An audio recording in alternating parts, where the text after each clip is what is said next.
Good morning mga kamaster. Okay. Gusto ko lang ipakita sa inyo mga kamaster yung remote ng bagong Samsung natin mga kamaster.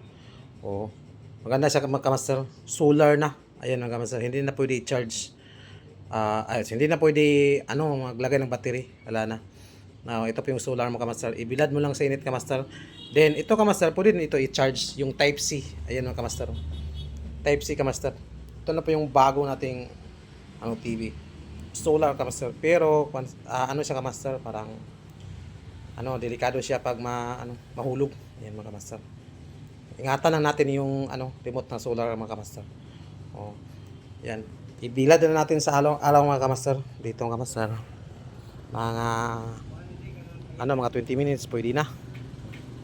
Malakas po yung charge niya mga master pag ilagay natin sa init ka master. Oh, automatic na ka master. Pag walang kamaster, pag walang araw, pwede natin i-charge. Ayan mga kamaster, may charger port na mga kamaster. Type-C po ito mga kamaster. Type-C na charger port. Tapos yung TV natin mga kamaster, parang maganda na po yung graphics mga kamaster. Parang clear na siya. Sobrang clear na. It's din na po siya mga kamaster. Yan. Ito kamaster, yan. Yung may box doon. Kasali na po siya sa sa TV mga kamaster. Yan.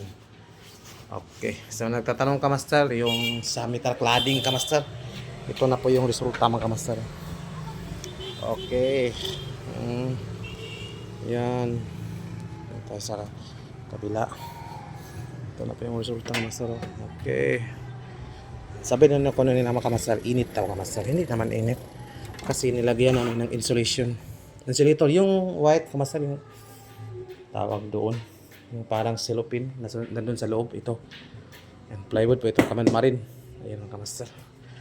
Okay kamaster, yun lang po. Salamat at huwag kalimutan mag-subscribe sa aking YouTube channel mga kamaster. Okay, ayan, ito po yung bagong TV mga kamaster at saka solar na.